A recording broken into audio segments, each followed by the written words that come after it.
Right, so I'm back. Second video. That was the introduction. These are the main ones now.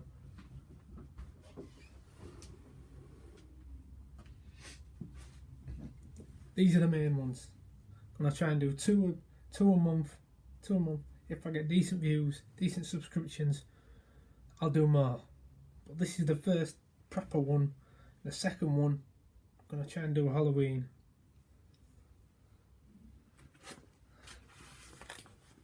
So this I thought long and hard about this one.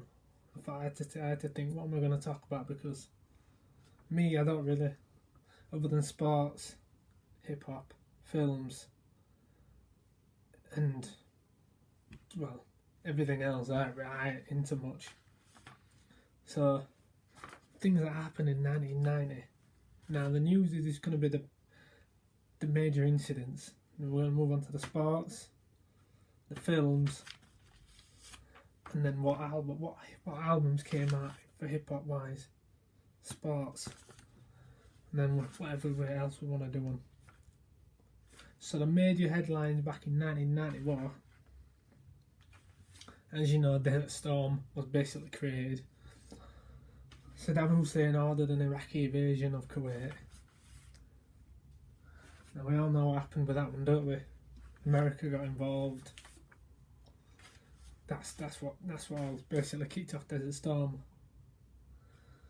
The second one, Nelson Mandela was released from prison during February of that year. So 2 months into 1990, Nelson Mandela, the man who spent, what did he spend? Something like 27 years behind bars, is released, and then I think ultimately what leads on from that is he becomes president of a group. I can't remember what group it was. Margaret Thatcher resigned as Prime Minister, and I think John Major took over straight after. But the lady known as she was known as the Iron Lady for so long, but she wasn't very much liked, which you can understand why after what she did to other miners and everybody else. If you were around during the 80s and she was Prime Minister in England, you were basically done for. She was in charge of major Tories. The Channel Tunnel is built, so I'd have to do more research on that, because I don't know if it was actually built in 1990. Like, it was just opened for use in 1990, but that's what I got anyway. And the final one, prisoners riot at Strangeways prison in Manchester. Now, from what I read, I only got the main headline, which was this, but apparently I think it was for 25 days or something. They took control. Did they go on the roof? Took control of things. That's prisoners in Manchester, Strangeways. So that were crazy. Right, so those are some of the major ones. Move on to sports now. As you know, the World Cup comes around every 4 years, and luckily enough, we started the 90s off with the World Cup, which was held in Italy. And this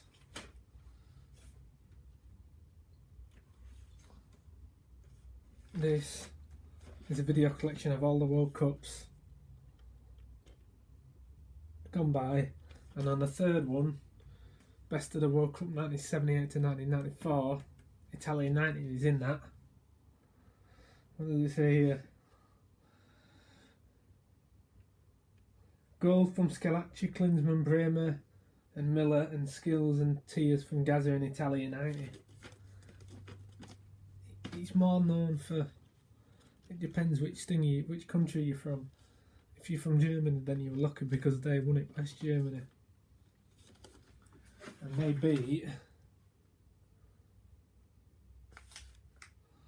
who did they beat?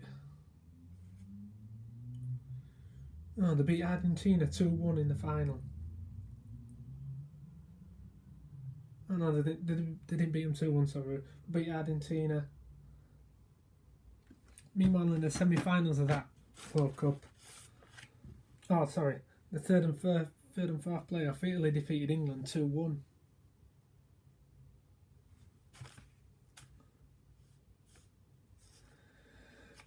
Oh, and it were 1-0. 1-0 with the Germany-Argentina game. Andreas Bremer with a penalty in the 85th minute. And around that time, Bremer and Klinsmann were used to playing in Italy. They were playing for Inter Milan. Because I remember watching Italia goals on YouTube. And it had Bremer and Klinsmann playing for him. And in the Italy game, Roberto Baggio scored in the 71st minute. And Schillaci with the 86th with a penalty. And David Platt scored again just like he did. Who did he score against for it? Belgium. Came over his head and he just... somewhere else. Right. Also, that semi-final, England got beat on penalties. We all know what happened with that one with Gazza when he got booked. Anybody who watches this video and remembers that, please comment, because it just looked teary-eyed. Right, in other news, American college football, Miami Hurricanes beat the Alabama, which isn't exactly right due, to win the national championship, which is the biggest championship in all of college football. The American football NFL, San Francisco won the Super Bowl by beating the Denver Broncos 55-10, and I've got the scores here. Jerry Rice scored 3. Brent Jones scored for San Francisco. Tom Rathman scored 2. John Taylor scored. John Elway got one back for Denver, but it wasn't enough, clearly. And Roger Craig scored to finish it off. So that was 1990, I believe. I can't remember how many San Francisco had by that. I think, how many have they got? They got 3 by that point. In Major League Baseball, the Cincinnati Reds beat the Oakland A's 4-0 in the World Series. In the NBA, Detroit beat Portland 4-1. And then boxing now, and this is probably the main thing in 1990. Buster Douglas defeats Iron Mike Tyson in the 10th round to win the World Heavyweight title. Now, from what people have said it, Buster Douglas had lost his mother not long before that. So you can imagine that would spur anybody on. Then to go out and defeat Mike Tyson, and at that point was a prime Mike Tyson. You've got to get some major credit for that one. I think as not a die-hard boxing fan, casual as others like to be said, I like to reckon that's just up there with something else. And Julio Cesar Chavez, which is classed as probably one of the best. What is he, a five-weight champion? He won the World Junior Welterweight title against Meldrick Taylor to unify the World Junior Welterweight title. And we all know how good Julio Cesar Chavez is, the Mexican fighters. Right, and then we move on to films now. So these are 4 films that made major money back in 1990. Ghost, with Patrick Swayze and Whoopi Goldberg in. I think we all have kind of a clue why Ghost made so much money. I bet there were tons of women in the crowd for that first showing, that pottery scene, and every other scene with him with his shirt off. I can't understand why he's not that good looking. Home Alone made major dollars. That was the start of the franchise. Pretty Woman, can't say I've ever seen that. Is that Richard Gere and Julia Roberts? I think it is, isn't it? And then Dances with Wolves. This is Kevin Costner. This is Kevin Costner. He'd done, I think, a year before or a few years before, he'd done what's it called now? Field of Dreams. where he's a farmer and he changes all his land over because he's hearing voices, and then he finds out that all the ex-baseball players come to play baseball with him. That's a good. I like that one. That's a good film. And this started off his thing, because not long after this he did Wyatt Earp. He did Waterworld, and he did The Postman, didn't he? Because he had all them films were something like 2-3 hours long. They're all like documentaries and all that Wyatt Earp were. And in money wise, Ghost, over the first entire worldwide gross, Ghost made $505,702,588. $505 million. Home Alone made $675,684,600,884. Pretty Woman made $463,406,268.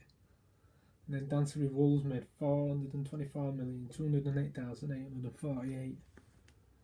And some other films to be included in this list were Total Recall, The Final Back to the Future, Die Hard 2, which I can't say, Presumed Innocent, Teenage Mutant Ninja Turtles. And if you want to watch Teenage Mutant Ninja Turtles, watch the cartoon from the 1980s, that's good. Kindergarten Cop. That entire list I've seen, 1, 2, 3, 4. I've seen 4 of them films, so, and there's 10 films there, so it's not over half, and I call myself a movie buff. No chance. Right, final, and this is hip hop. This is what I like. So these are the major albums to come out. Public Enemy. What is it? Fear of a Black Planet. I can't say I'm into Public Enemy as much, but I know I'm gonna get a lot of hate for this one. A Tribe Called Quest. What's this one? Peoples. Instinctive Travels and Paths of Rhythm. Yeah, again, A Tribe Called Quest. I ain't really into. I know the thing. Ice Cube, America's Most Wanted. Now, I like the spelling of this because America is spelled AMERIKK, which we all know. If you have any sense, you know what that is. America's Most Wanted. Eric B. and Rakim. And I think this is one of the second or last album they did let the rhythm hit him. After that, Rakim went his own way. Then LL Cool J and Mama Said Knock You Out.